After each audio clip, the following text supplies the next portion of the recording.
ನಿಮ್ಮ ಹಳೆಯ ಚಿನ್ನದ ಒಡವೆನ ಅಧಿಕ ಬೆಲೆಗೆ ಮಾರಬೇಕೆ?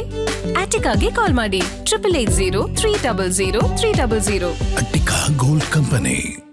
ನಾನು ಅವ್ರಿಗೆ ಭಾರತ್ ಜೋಡೋ ಸಂಘಟನೆ ಬಗ್ಗೆ ನಾನು ತಿಳಿಸಿದ್ದೇನೆ. ಇವತ್ತು ಭಾರತ್ ಜೋಡೋ ಸಂಘ ಇದು ಯುವಕರಿಗೆ ಒಂದು ಈಗಿನ ಹೊಸ ಜನರೇಷನ್ನ ನಾವು ಅವ್ರಿಗೆ ಅನೇಕ ಕಾರ್ಯಕ್ರಮಗಳನ್ನು ನಾವು ರೂಪಿಸ್ತಾ ಇದ್ದೇವೆ. ಅವ್ರಿಗೆ ಯುವಕರಿಗೆ ಪ್ರತಿ ಪಂಚಾಯತಿಯಲ್ಲಿ ಕೂಡ 100-250 ಜನ ಕ್ರೀಡೆಗೆ, ಯೋಗ ಮತ್ತು ಯೋಗಕ್ಷೇಮ, ಸಾಂಸ್ಕೃತಿಕ ಚಟುವಟಿಕೆಗಳು, ಪರಿಸರ ಮತ್ತು ಗಿಡ, ಬೋಧನೆ, ಸಮುದಾಯ ಸೇವೆ, ವಿಪತ್ತು ನಿರ್ವಹಣೆ, ನಾಯಕತ್ವ ಮತ್ತು ವ್ಯಕ್ತಿತ್ವ ವಿಷಯ ಇಂಥ ಎಲ್ಲ ಕೂಡ ವಿಚಾರವನ್ನು ಗಮನದಲ್ಲಿಟ್ಕೊಂಡು ಸಾಂಸ್ಕೃತಿಕವಾಗಿ ಹೆಚ್ಚಿಗೆ ಗಮನವನ್ನು ಕೊಟ್ಟು ಸಾಯಂಕಾಲ ಅವರ ಯಾವುದೋ ಅಭ್ಯಾಸ ಕೂಡ ಹೋಗದೆ ಅವರು ಕೆಲವರು ಅನೇಕ ನಮಗೆ ಮಾರ್ಗದರ್ಶನ ಕೊಟ್ಟಿದ್ದಾರೆ.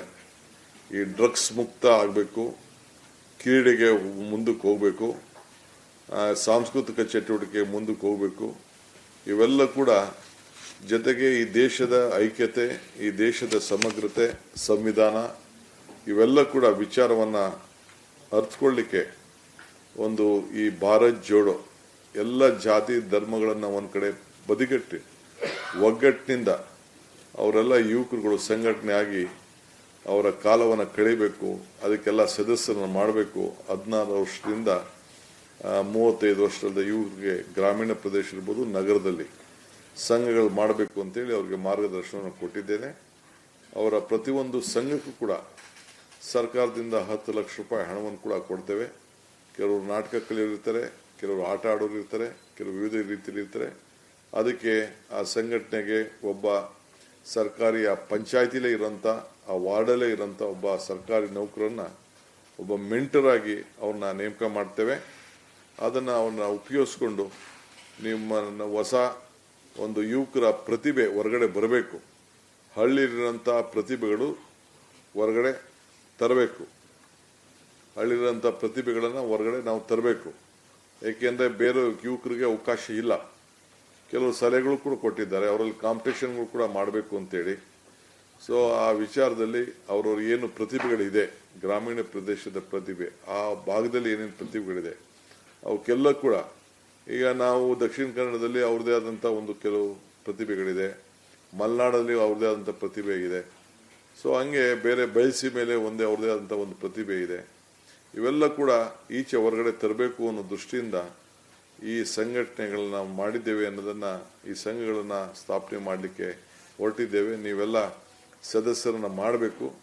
ಅವರು ಮೆಂಬರ್ ಆಗಬೇಕಾದವನು ಫೋಟೋ, ಅವನ ಇತಿಹಾಸ ಮತ್ತು 10 ರೂಪಾಯಿ ಫೀಸನ್ನು ಕೊಟ್ಟು ಆ ಸಂಘಕ್ಕೆ ಮೆಂಬರ್ ಆಗಬೇಕು ಅಂತ ಹೇಳಿದ್ದೇನೆ. ಪ್ರತಿ ಪಂಚಾಯತಿಗೆ ಕನಿಷ್ಠ 100 ಜನ ಇರಬೇಕು. 100 ಜನ ಇಲ್ಲ ವಾರ್ಡ್ಗೆ, ಅದಕ್ಕೊಂದು ಜನಸಂಖ್ಯೆ ಆಧಾರ ನಿರ್ಧಾರ ಮಾಡಿದ್ದೇನೆ. ಪಟ್ಟಣ ಪಂಚಾಯತಿಗೆ ಎಷ್ಟು, CMCಗೆ ಎಷ್ಟು, ನಗರಸಭೆಗಳಿಗೆ ಎಷ್ಟು, ಕಾರ್ಪೊರೇಷನ್ಗೆ ಎಷ್ಟು ಅಂತೇಳಿ ಜನಸಂಖ್ಯೆ 10,000 ಜನಸಂಖ್ಯೆ ಕಾರ್ಪೊರೇಷನ್ ಏರಿಯಾಲಿ, ಪಟ್ಟಣ ಪಂಚಾಯತಿಲಿ 4,000, 6,000 ಈ ರೀತಿ ಗೈಡ್ಲೈನ್ಸ್ ಇದೆ.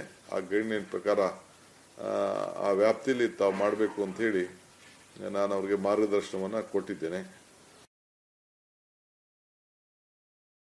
ಅನುಕೂಲ ಆಗ್ತದೆ ಅಂತ ಕೂಡ ವಿವರವನ್ನು ಅವ್ರಿಗೆಲ್ಲ ತಿಳಿಸಿದ್ದೇನೆ. ಎಲ್ಲರೂ ಕೂಡ ಖಂಡಿತ ನಾವು ಮಾಡ್ತೇವೆ ಅಂಥೇಳಿ ಹೋಗಿದ್ದಾರೆ.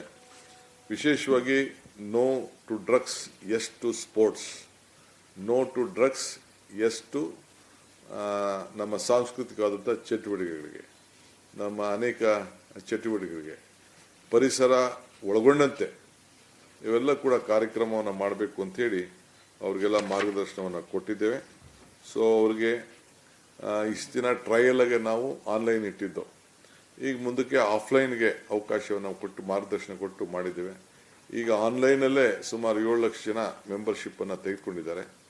ಒಂದು ಸತಿ ಮೆಂಬರ್ಶಿಪ್ ಆದಮೇಲೆ ಆ ಪಂಚಾಯತಿ ವ್ಯಾಪ್ತಿಯಲ್ಲಿ, ಆ ವಾರ್ಡಲ್ಲಿ, ಆ ವಾರ್ಡ್ ಹೆಸರಿನಲ್ಲಿ ಭಾರತ್ ಜೋಡೋ ಯುವ ಸಂಘ, ಅದು ಯುವಕ ಸಂಘ, ಅದು ರಿಜಿಸ್ಟ್ರೇಷನ್ ಆಗ್ತದೆ.